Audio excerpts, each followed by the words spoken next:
اللہ الرحمن الرحیم۔ آج کا سبق گزشتہ سبق سے ہی کچھ متعلق ہے اور تھوڑا سا الگ ہے۔ گزشتہ قیامت کے بارے میں بتایا گیا تھا، قیامت کیا ہے، یوم الحشر کیا ہے، مرنے کے بعد کیا ہوگا، قیامت سے پہلے علامتیں کیا ہوگی، اس کا ذکر تھا۔ پھر اس کے بعد تقدیر کا ذکر تھا درمیان میں۔ اب ایک ہے مرنے کے بعد زندہ ہونا۔ انسانی زندگی میں اللہ تبارک و تعالیٰ نے اتار چڑھاؤ تو رکھا ہی ہے، لیکن انسانی زندگی ایک نہ ایک دن وقت آئے گا، وقت مقررہ اللہ نے رکھا ہوا ہے کہ جس میں انسان کو موت آئے گی۔ حیات کہتے ہیں جسم میں روح کا آنا، اس کو کہتے ہیں حیات، زندگی دینا۔ یہ اللہ تبارک و تعالیٰ کرتے ہیں، اور اسی روح کا جدا ہو جانا اس کو کہتے ہیں موت، اس کو موت کہتے ہیں۔ تو موت دینا اور زندگی دینا اللہ کا کام ہے، مطلب یعنی روح کو جسم میں داخل کرنا اور اس روح کو نکالنا، یہ اللہ کا کام ہے۔ حضرت ابراہیم علیہ السلام نے نمرود سے جو مناظرہ کیا تھا، تو اس میں یہی کہا تھا کہ میرا رب وہ ہے جو زندگی بھی دیتا ہے اور موت بھی دیتا ہے۔ تو اس نمرود نے یہ کیا تھا کہ جیل سے 2 قیدیوں کو بلا کے ایک کو مار دیا تھا اور ایک کو آزاد کر دیا تھا، اور اس نے اس کو زندگی اور موت دینا سمجھا۔ زندگی اور موت دینا اس کو نہیں کہتے، اس کو تو قتل کرنا کہتے، اس کو تو زخمی کرنا کہتے۔ زندگی اور موت اصل یہ ہے کہ کوئی بے جان چیز میں آپ جان ڈال کے دکھاؤ، روح ڈال کے دکھاؤ، خود سے وہ حرکت کرے۔ آج کا انسان روبوٹ بھی بنا لیتا ہے، لیکن روبوٹ بھی کسی کے چلانے سے ہی چلتا ہے۔ تو روح کو جسم میں داخل کرنا، جس کے اندر احساس ہو، جس کے اندر طاقت ہو سوچنے سمجھنے کی، جس کے اندر خود صلاحیت ہو، وہ زندگی دینا کہلاتا ہے۔ اور اللہ تبارک و تعالیٰ ہی پیدا کرنے والے، اللہ جیسا پیدا کرتے ہیں ویسا کوئی ایک مچھر بھی پیدا نہیں کر سکا، نہ قیامت تک کر سکے گا۔ لیکن ہر زیرو کو موت کا مزہ جب بہرحال چکنا ہے، ہر انسان کو موت آنی ہے۔ انبیاء علیہ السلام کو بھی موت آنا برحق ہے، اس لیے حضور صلی اللہ علیہ وسلم کو اور تمام انبیاء علیہ السلام کو موت آئی، لیکن ابھی حضرت عیسیٰ علیہ السلام کو موت نہیں آئی۔ حضرت عیسیٰ علیہ السلام کے علاوہ باقی سب کو موت آئی ہے۔ حضرت عیسیٰ علیہ السلام کو بھی موت آئے گی، ابھی نہیں آئی، ابھی زندہ آسمانوں پہ اٹھا لیے گئے ہیں، ان کو بھی اپنے مقررہ وقت پر آئے گی موت۔ پھر یہاں پر ایک مسئلہ یہ بھی سمجھ لیجئے کہ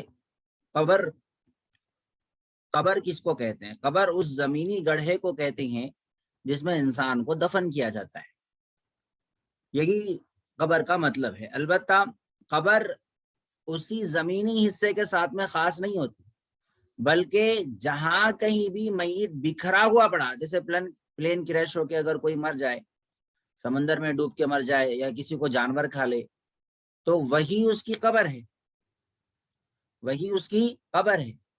اب وہ زمین میں اس کو دفنایا گیا ہو نہ دفنایا گیا ہو، سمندر کا پانی اس کے لیے قبر ہے، وہ بکھر کے جہاں جہاں پڑا ہوا ہے وہی اسی کی قبر ہے۔ تو جو بھی جگہ ہو وہی اس کی قبر ہے، اور وہیں پر پھر اس کے لیے اس سے سوال جواب ہوتے ہیں۔ ایسا نہیں کہ قبر میں نہیں دفنایا گیا تو سوال جواب نہیں ہوں گے۔ اللہ تبارک و تعالیٰ سارے اجزاء کو، سارے بکھرے ہوئے اجزاء کو جوڑنے پر قادر ہے۔ جو اللہ مٹی کے ذرے ذرے کو جوڑ کر ایک انسان، حسین انسان بنا سکتے ہیں، تو وہی اللہ تبارک و تعالیٰ بکھرے ہوئے انسان کو کیا جوڑ نہیں سکتے؟ ظاہر بات ہے کہ نئی مشین بنانا بہت مشکل کام ہے، لیکن ٹوٹی ہوئی مشین کو پھر سے جوڑ لینا یہ ایک انجینئر کے لیے، یہ ایک کام کاریگر کے لیے اور بھی آسان ہے، کیونکہ سارے پارٹس موجود ہیں، اس کو معلوم ہے کیسے جڑانا ہے، تو اس کے لیے اور بھی آسان ہے۔ اسی کو اللہ تبارک و تعالیٰ نے قرآن مجید میں فرمایا وَهُوَ الَّذِي يَبْدَأُ الْخَلْقَ ثُمَّ يُعِيدُهُ وَهُوَ أَهْوَنُ عَلَيْهِ، وہی اللہ ہے جس نے ابتدا میں پیدا کیا اور دوبارہ پھر سے پیدا کرنا یہ اللہ کے لیے اور بھی آسان ہے۔ تو مرنے کے بعد زندہ ہونا ہے، قبر میں سوال جواب ہوں گے اور فرشتے آئیں گے، پوچھیں گے، منکر نکیر ان کو کہا جاتا ہے۔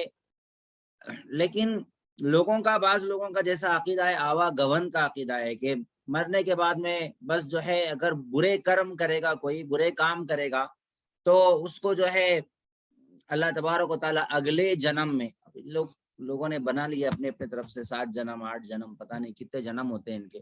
اگر اتنے جنم ہونا تھا تو آج دنیا پوری جانوروں سے بھر جانی تھی، کیونکہ جتنا زمانہ آگے بڑھ رہا ہے اتنی برائیاں آگے بڑھ رہی ہیں، اتنے برے لوگ آگے بڑھ رہے ہیں. جبکہ سائنس بھی اس چیز کو مان چکی ہے، ثابت کر چکی ہے کہ حضرت آدم سے پہلے بھی، یعنی اس دنیا، انسان کے آنے سے پہلے بھی دنیا تھی، جھاڑ تھے، پیڑ تھے، پودے تھے، درخت تھے، جانور تھے، یہ مان چکی ہے. سائنس اس چیز کو مان چکی ہے. تم سائنس کو تو مان لو کم سے کم، قرآن کو نہیں مانتے، حدیث کو نہیں مانتے، سائنس کو تو مان لو کم سے کم. بھائی جب انسان کے برے جرموں کی وجہ سے وہ جانور میں کنورٹ ہو جاتا ہے، جانور بن کے پیدا ہوتا ہے، تو اس سے انسان سے پہلے کون سا جرم تھا؟ انسان کے بننے سے پہلے جو جانور تھے وہ کون سے جانور تھے؟ تو لوگوں نے آواگمن کا عقیدہ بنا لیا. اس کو عربی میں عقیدہ تناسخ کہتے ہیں، یعنی مرنے کے بعد میں پھر سے ریٹرن اسی دنیا میں، کوئی کوا بن رہا ہے، کوئی بلی بن رہا ہے، اس طریقے سے. تو پھر یہ عقیدہ ایسا خطرناک عقیدہ ہے کہ پھر انسان کے اندر جانوروں کا احترام بھی باقی نہیں رہے گا، جانوروں کا احترام بھی باقی نہیں رہے گا. وہ کہے گا کہ یہ جانور ہے، اس لیے اس کا حضور صلی اللہ علیہ وسلم نے اور اسلام نے جو تعلیمات دی ہے وہ یہ ہے، جانور کا بھی احترام کرو، اس کو بھی پانی پلاؤ، اس کو بھی کھلاؤ. ہاں تمہارے استعمال کے لیے اللہ نے بنایا ہے، تم اس کو خدا مت بناؤ. تم ذبح کر کے کھا تو سکتے ہو، ذبح بھی کرے تو طریقے سلیقے سے کرو، ایسا نہیں کہ الٹا لٹکا کے نیچے سے جلا رہے، آگ دے رہے، یا پھر اس کے سر پہ بھیجا مار کے بھیجا توڑ دے رہے، اس کا سر توڑ دے رہے، اس کو بلی چڑھا رہے ہیں عجیب و غریب قسم سے، گردن پہ مار کے اس کو توڑ دے رہے، اس کی ہڈی پسلی توڑ دے رہے، زندہ جیتے جی اس کو جو ہے کوئی ٹکڑا اس کا کاٹ کے اس کو مندر کے نام پہ چھوڑ رہے. اس طریقے کے کام مت کرو، جانور کا احترام باقی نہیں رہتا پھر یہ آواگمن کے عقیدے سے، کیونکہ یہ کہتے ہیں یہ تو غلط کام کیا ہوا ہی ہے. تو اللہ تبارک و تعالیٰ نے جو اسلام میں یہ کہا کہ موت آئے گی، موت کے بعد میں پھر ایک قبر ہوگی، یہ قبر کی جو زندگی ہے اس کو برزخ کہا جاتا ہے. قبر کی زندگی کو برزخ کہا جاتا ہے. ہم آئے ہیں ابھی عالم ارواح سے، اور اب عالم دنیا میں ہے، عالم دنیا میں ہے. پھر اس کے بعد ہمارا اگلا اسٹیشن ہے عالم برزخ. پھر اس کے بعد میں جنت جہنم. تو اب یہ برزخ کا معنی ہے، برزخ ایک مطلب یوں سمجھ لیجئے وہ بھی ایک عجیب ایک دنیا ہے، ایک زمانہ ہے. موت سے لے کر قیامت تک کا جو زمانہ ہے جس میں انسان کو رہنا ہے موت کے بعد میں، تو وہ اس کو عالم برزخ کہا جاتا ہے. اب قبر تو ایک جگہ کا نام ہے، برزخ زمانے کا نام ہے. مکان اور زمانہ دونوں الگ الگ چیزیں ہو اور دونوں چیزوں میں کوئی ٹکراؤ ایسی بات نہیں. اگر کوئی مردہ قبر میں دفن ہے تو وہ قبر میں بھی ہے، قبر میں مدفون ہے تو وہ قبر میں بھی ہے اور برزخ میں بھی ہے. اسی طرح انسان جب مر جاتا ہے تو وہ فوراً برزخ میں منتقل ہو جاتا ہے.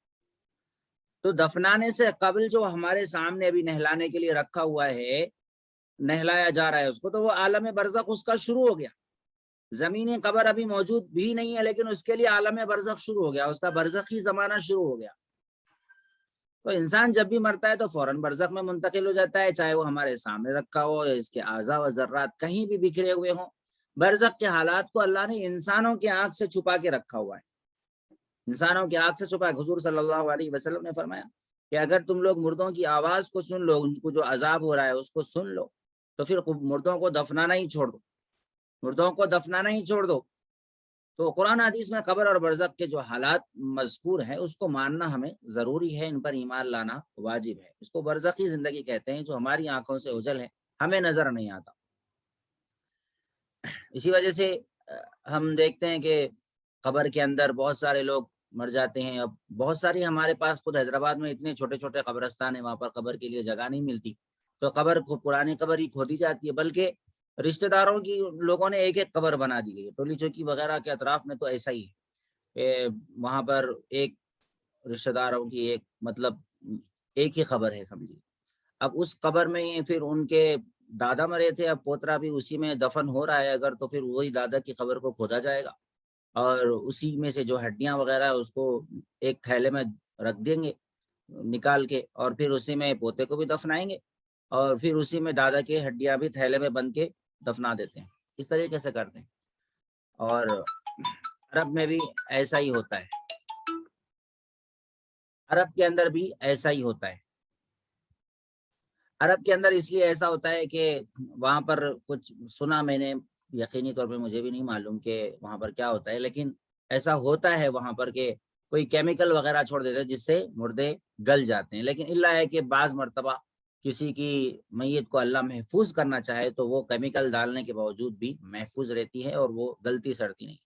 حضرت مولانا حفظ الرحمان سیوہاروی رحمۃ اللہ علیہ قصص القرآن انہوں نے لکھی ہے اور بہت ساری کتابیں لکھی. مجاہد آزادی تھے، جنگ آزادی میں انہوں نے بہت بڑا حصہ لیا، بہت بڑی سیاسی شخصیت تھی اور بہت دین کا کام انہوں نے کیا ہے. اللہ تبارک و تعالیٰ نے ان کے جسم کو بھی محفوظ رکھا. کئی مرتبہ ان کی قبریں کھودی گئی تو بھی ان کی قبر صحیح سلامت تھی اور ان کی میت جو ہے صحیح سلامت تھی، کوئی گلی سڑی نہیں تھی. لوگوں نے ان کے اہلیہ سے پوچھا کہ ایسا کیا کرتے تھے، تو کہا حفاظ کا اس قدر احترام کرتے تھے، حافظوں کا، کہ حافظ کی طرف پیر بھی نہیں کرتے تھے. اس قدر ان کے اس احترام کی بدولت اللہ نے ان کو بہت اونچا مقام عطا فرمایا. تو بہرحال ایک بات یاد آ گئی تو میں نے عرض کر دی. ارواح انسان جب وفات پا جاتا ہے تو جو نیک شخص ہوتا ہے اس کی روح علیین میں چلے جاتی ہے، جبکہ برا شخص جو ہوتا ہے اس کی روح سجین میں چلی جاتی ہے. علیین جو ہے جنت کا ایک مقام ہے اور سجین جہنم کا ایک مقام ہے جہاں بری روحیں رہتی ہیں، جہاں آپ نے سجین قرآن میں بھی پڑھا ہے. عالم برزخ میں روح کا اپنے جسم کے ساتھ میں ایک طرح کا تعلق ہوتا ہے. آپ نے سنا ہے کہ میت آتی ہے قبر میں، جب ڈالا جاتا ہے تو فرشتے آتے ہیں، پھر اس کو عذاب بھی ہوتا ہے اور اس کے لیے جنت کی کھڑکیاں کھول دی جاتی ہیں. یہ آپ نے سب سنا ہے. ہم جب خبر کھولتے ہیں تو کوئی نظر ہی نہیں آتا، سب ہڈیاں ہی نظر آتی. تو ہماری آنکھوں کو نظر نہیں آتی بہت ساری چیزیں، سامنے ہی ہوتی ہے لیکن ہمیں نظر نہیں آتی، لیکن ہوتی ضرور ہے. آج کے اس ڈیجیٹل دور میں تو کوئی چیز سمجھنا مشکل ہی نہیں رہا، ہر چیز سمجھنا آسان ہے. ہم کو نظر نہیں آتی لیکن سامنے ہی چیزیں ہوتی ہے، سب کچھ ہوتی ہے. تو ہماری اللہ نے ہماری آنکھوں کے اندر وہ طاقت نہیں رکھی ہے ابھی، لیکن ہوتا سب کچھ ہے. اب آپ یہ جو قبر میں ثواب یا عذاب ہوتا ہے یہ کس طریقے سے ہوتا ہے؟ ہمارے ذہنوں میں یہ بیٹھا ہوتا ہے کہ جسم جل رہا ہوگا اور وغیرہ وغیرہ. اس طریقے سے جسم کو تکلیف ہو رہی ہے، روح کو بھی جو ہے ہو رہی ہے تکلیف. یہ سجین میں جو روح چلی گئی، اس روح کا اس جسم کے ساتھ میں جو قبر میں پڑا ہوا ہے، قبر میں اس کے ذرات بکھرے ہوئے یا مٹی بن گئے ہیں، اس جسم کو اس روح کو ساتھ میں ایک طرح کا کنیکٹ کر دیا جاتا ہے. اب کنیکٹ کا میں نے لفظ بول دیا تو باقی سارے مسائل خود بخود ہی سمجھ میں آ جائیں گے. اللہ تبارک و تعالیٰ بہت زبردست طریقے سے کنیکٹ کرنا جانتے ہیں. دنیا کی مخلوق جب اس طریقے سے کنیکٹ کر رہی ہے ایک چیز کو دوسری چیز سے، تو کیا اللہ تبارک و تعالیٰ کنیکٹ نہیں کر سکتے؟ تو اللہ تبارک و تعالیٰ روح اور جسم کا ایک طریقے سے تعلق پیدا کر دیتے ہیں. آدمی جو ہے وہ اس کو قبر میں بھی محسوس ہوتا ہے، موت کے بعد میں اس کو تکلیف بھی محسوس ہوتی ہے اور راحت بھی اس کو محسوس ہوتی ہے. اگرچہ اوپر چلنے والے انسان کو یا پھر قبر کھود کے دیکھنے والے انسان کو نظر نہ آئے، لیکن وہ ہوتا ہے. ہاں، جو شہداء ہیں ان کے جسم کو مٹی نہیں کھاتی، بعض احادیث میں آتا ہے. اور اسی طرح یہ بھی آتا ہے کہ انبیاء علیہم السلام، ان اللہ حرم اجساد الانبیاء، ان اللہ حرم علی الارض ان یاکل اجساد الانبیاء، اللہ نے حرام کر دیا ہے کہ وہ انبیاء کے جسموں کو کھائے. تو اللہ نے شہداء کو بھی یہ خصوصی مقام دیا ہے، ان کو حیات برزخی عطا فرمائی. دیکھو شہید بھی مرتا ہے، انبیاء علیہ السلام کو بھی موت آتی ہے، ایسا نہیں کہ ان کو موت نہیں آتی، موت تو سب کو آتی ہے. قرآن مجید میں جہاں کہیں بھی انبیاء کی موت کا ذکر ہے، انک میت وانہم میتون، بے شک آپ بھی میت ہے اور وہ لوگ بھی میت ہے، اس طریقے کے جو بھی الفاظ آئے ہیں، اس سے مراد دنیاوی زندگی جو ہے، یہ دنیاوی حیات جو ہے، اس دنیاوی حیات کے بعد میں موت آ جاتی ہے ان کو. موت کے بعد میں جو عالم برزخ ہے، اس عالم برزخ میں بھی ان کو ایک اعلیٰ حیات، سب کو عذاب ثواب تو ہوتا ہے، ایک روح اور جسم کا جو کنیکٹ کر دیا جاتا ہے. لیکن انبیاء علیہ السلام اور جو شہداء ہوتے ہیں ان کو باضابطہ حیات نصیب ہوتی ہے عالم برزخ, خصوصی حیات, اس کو سمجھ لیجئے. اب عالم برزخ کے حالات کو ہم نے دیکھا نہیں ہے, جتنا احادیث میں ہم کو ملتا ہے بس اتنا ہم کو ماننا ہے. تو برزخ میں خصوصی حیات انبیاء علیہ الانبیاء احیاء فی قبورہم, حدیث میں آتا ہے کہ انبیاء اپنی قبروں میں زندہ ہوتے ہیں, اور بعض احادیث میں یصلون, نماز بھی پڑھتے ہیں, یہ بھی ذکر آتا ہے. تو لیکن نماز پڑھتے ہیں مطلب یہ نہیں کہ ان کے اوپر کوئی پابندی ہے نماز پڑھنے کی, وہ اپنی خوشی سے پڑھتے ہیں. بعض صلحاء کو لوگوں نے خواب میں دیکھا یا پھر قبر کے پاس ٹھہرے تو ان کو کشف ہوا کہ وہ قبر کے اندر 2 رکعت نماز پڑھ رہے ہیں. اس طریقے سے یہ جو چیزیں ہیں یہ اولیاء اللہ کی شان کے مطابق ہے اور انبیاء علیہ السلام کے شان کے مطابق ہے. جو نبوت کے جتنا زیادہ قریب ہوگا, ولایت جس کو جس قدر حاصل ہوگی, اللہ تبارک و تعالیٰ اس کے جسم کو محفوظ رکھتے ہیں. کئی سو سال پرانی دفن کی گئی صحابہ اکرام کی نعشیں جب یمن میں کھولی گئی کسی وجہ سے, طوفان وغیرہ کی وجہ سے, تو وہ صحابہ اکرام کی قبر زندہ سلامت تھی. تو یہ جو ہم بعض مرتبہ شعر سنتے ہیں کہ کفن میلا نہیں ہوتا, زمین میلی نہیں ہوتی, اور اس کے بعد کیا شعر ہے پتہ نہیں, یاد نہیں آ رہا. تو جو بھی ہو, بہرحال انبیاء کے جسموں کو اور اولیاء کے جسموں کو مٹی نہیں کھاتی. انبیاء کے بارے میں تو کنفرم ہے, شہیدوں کے بارے میں بھی بہرحال کنفرم ہے, اولیاء کے بارے میں کوئی کنفرم نہیں ہے, یعنی حدیث میں صراحت کے ساتھ نہیں ہے, لیکن ان کے بھی جسم محفوظ رہتے ہیں. بعض اشارات اس طریقے سے ملتے ہیں. لہذا ہم عقیدہ یہی رکھتے ہیں کہ انبیاء کے جسموں کو مٹی نہیں کھا سکتی. انبیاء حی ہے, زندہ ہے. ایک یہ لمبی بحث ہے اس سلسلے میں. اور اسی طرح یہ بھی ہے کہ عذاب قبر جو ہے, جیسا کہ میں نے کہا پہلے بھی ابھی, کہ چاہے جہاں کہیں انسان کی موت ہو, عذاب قبر اس کو وہیں پر محسوس ہوتا ہے. قبر میں عام انسان پہ جو ہے مٹی بھی ڈال دی جاتی ہے, جو قبر میں پتھر وغیرہ رکھ کر. تو اللہ تبارک و تعالی جو ہے پتھر رکھنے کے باوجود اور اس کو دفنانے کے باوجود بھی جس کا جسم محفوظ رکھنا چاہے اللہ محفوظ رکھتے ہیں. اب ایک بات یہ بھی سمجھنے کی ہے کہ ہم جب مانتے ہیں کہ انبیاء علیہ السلام زندہ ہیں, تو کیا ہم یہ بھی مانیں کہ دنیاوی حیات بھی ہے؟ دنیاوی حیات نہیں ہے, دنیاوی تو موت ہو گئی. اسی وجہ سے انبیاء علیہ السلام کی اور شہداء کی جو ہے وراثت بھی تقسیم ہوتی ہے. تو ان کی جو زندگی ہے وہ اس کو بہت اعلیٰ حیات ہوتی ہے. اسی وجہ سے انبیاء علیہ السلام کی جو ازواج ہوتی ہیں, یعنی جو ان کی بیویاں ہوتی ہیں, ان بیویوں سے نکاح کرنے کی اجازت نہیں, کیونکہ وہ زندہ ہے اور عالم برزخ میں. اسی وجہ سے ان کی بیویوں سے نکاح کرنے کی بھی اجازت نہیں, اور احترام کی وجہ سے بھی ان سے کوئی کسی اور کو نکاح کرنے کی اجازت نہیں ہے. پوائنٹ ٹو پوائنٹ اگر ہم انبیاء علیہ السلام کی زندگی کو سمجھیں تو کچھ اس طریقے سے ہوگا کہ انبیاء علیہ السلام خصوصاً حضور صلی اللہ علیہ وسلم اپنے قبر مبارک میں زندہ ہے, اور یہ زندگی انہیں دنیاوی جسموں میں حاصل ہے. جو دنیا کا جو جسم ہے ان کا, اسی جسم میں یہ زندگی دنیاوی بھی ہے اور برزخی بھی ہے. دنیاوی تو اس معنی میں ہے کہ اس دنیاوی جسم میں حاصل ہے, اور دنیاوی زندگی کے جیسی زندگی, حتیٰ کہ بعض دنیاوی احکام جیسے شادی وغیرہ نہ ہونا, یہ بھی برزخی زندگی سے ہی متعلق ہے. اور ان کی حیات برزخی اس طور پر ہے کہ یہ دوسری دنیا میں حاصل ہے. اس وجہ سے انبیاء علیہ السلام کو ہم احیاء مانتے ہیں, زندہ مانتے ہیں. اور حضرت انبیاء علیہ السلام اپنی قبروں میں نماز بھی پڑھتے ہیں. حضرت انبیاء علیہ السلام اور خاص طور پر حضور صلی اللہ علیہ وسلم کی قبر مبارک کے پاس جا کر جو شخص درود شریف پڑھتا ہے تو حضور صلی اللہ علیہ وسلم خود سنتے ہیں اور جواب عنایت فرماتے ہیں. اور جو شخص دور سے پڑھتا ہے تو فرشتوں کے ذریعے سے حضور تک پہنچایا جاتا ہے. تو یہ حدیث میں آتا ہے کہ اگر تم میرے پاس ٹھہر کر سلام کر تو میں خود سنتا ہوں اور میں خود جواب دیتا ہوں. اور اگر دور سے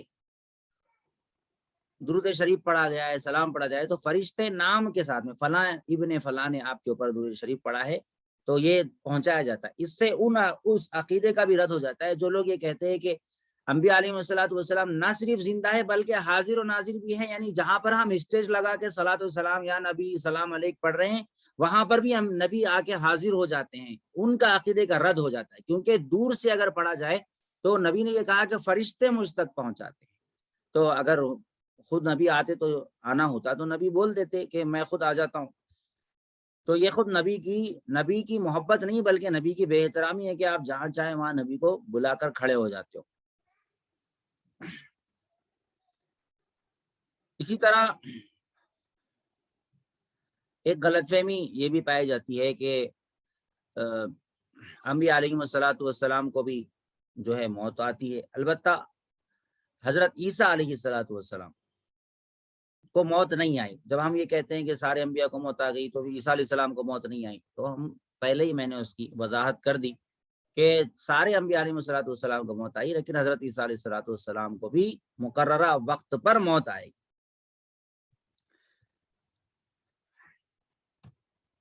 اسی کو یہاں پر مختصر بیان کیا گیا ہے، ہم اس کو سمجھ لیتے ہیں. مرنے کے بعد زندہ ہونے سے کیا مراد ہے؟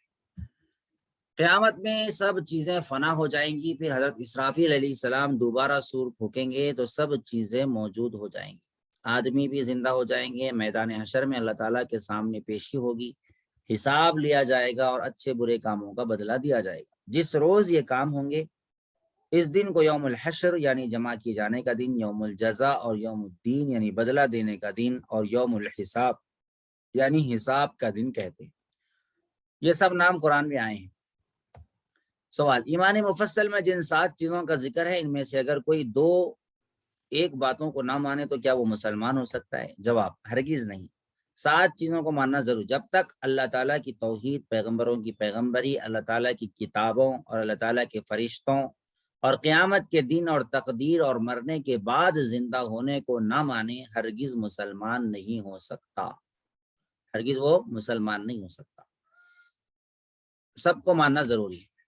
اچھا، ایک سوال یہاں پر پیدا ہوتا ہے کہ حضور صلی اللہ علیہ وسلم نے اسلام کی بنیاد 5 چیزوں پر بیان فرمائی، جیسا کہ ہم پہلا کلمہ، دوسرا نماز، تیسرا روزہ، چوتھا زکوٰۃ، 5واں حج. یہ بچپن سے سنتے چلے آ رہے ہیں، اور حدیث میں بھی یہی بات ہے کہ 5 چیزیں ضروری ہیں. تو 5 چیزوں کا ذکر اسلام کی بنیاد کہا گیا، اور ان میں فرشتوں اور اللہ تعالیٰ کی کتابوں، قیامت اور تقدیر وغیرہ کا ذکر نہیں ہے. تو اب جب کہ آپ کہہ رہے ہو یعنی کتاب میں یہ لکھا ہوا ہے کہ 7 چیزوں پر ایمان لانا ہے اور حدیث میں تو 5 کا ذکر ہے، تو اس کا جواب یہ کہ 5 چیزوں میں حضرت محمد صلی اللہ علیہ وسلم پر ایمان لانے کا ذکر ہے. جب کوئی شخص حضرت محمد صلی اللہ علیہ وسلم پر ایمان لایا تو اس کو چاہیے کہ وہ آپ کی بتائی ہوئی تمام باتیں ماننے ضروری ہوں گی، اور اللہ تعالیٰ کی کتاب جو حضور صلی اللہ علیہ وسلم لائے ہیں اس پر ایمان لانا بھی ضروری ہوگا. یہ سب باتیں جن کا ایمان مفصل میں ذکر ہے اللہ تعالیٰ کی کتاب، قرآن مجید اور پیغمبر صلی اللہ علیہ وسلم کے بیان سے ثابت. تو 5 بنیادی چیزوں میں تو ایک بڑی چیز بیان ہے، 7 چیزوں میں تھوڑا سا اس کی مزید تفصیل کی گئی، یعنی اللہ نے قرآن میں جو کچھ کہا اس کو بھی شامل کر لیا گیا. تو جب کوئی بندہ قرآن کو اور نبی کو مانتا ہے تو قرآن کو، نبی کو ماننے کا مطلب یہ ہے کہ وہ آخرت کو بھی مانے، کتابوں کو بھی مانے، اور کتابوں کے قرآن مجید کے اندر جو عقائد بیان کیے گئے، قیامت وغیرہ کا جو خود ذکر کیا گیا ہے اس کو بھی مانے. اب ایک آخری سوال ہے کہ اگر کوئی شخص ان سب باتوں کو دل سے یقین اور زبان سے اقرار کرے لیکن نہ نماز پڑھے یا زکوٰۃ نہ دے یا روزہ نہ رکھے یا حج نہ کرے تو وہ مسلمان ہے یا نہیں؟ جواب: ہاں مسلمان تو ہے لیکن سخت گنہگار اور خدا کا نافرمان ہے. ایسے شخص کو فاسق کہتے ہیں. فاسق ہم بہت سنتے ہیں. تو جو شخص دل سے تو مانتا ہے مسلمان، جیسے ہم آج کل کے بہت سارے مسلمان ہمارے اس دور میں پائے جاتے ہیں، دل سے مانتے مسلمان، ہو بھائی پڑھنا چاہیے نماز، ہو بھائی زکوٰۃ دینا چاہیے، ہو بھائی حج کرنا چاہیے، سب مانتے لیکن عمل نہیں کرتے، تو وہ گناہگار ہے، ان کو فاسق کہتے ہیں. یہ لوگ اپنی گناہوں کی سزا پا کر اخیر میں چھٹکارا پائیں گے، یعنی بعد میں اللہ ان کو اپنے کرم سے جنت میں ڈالیں گے، اور ان کی پیشانیوں پر لکھا ہوگا عتقاء من النار، کہ جہنم سے آزاد کیے ہوئے لوگ. ٹھیک ہے، آج کے لیے اتنا کافی ہے.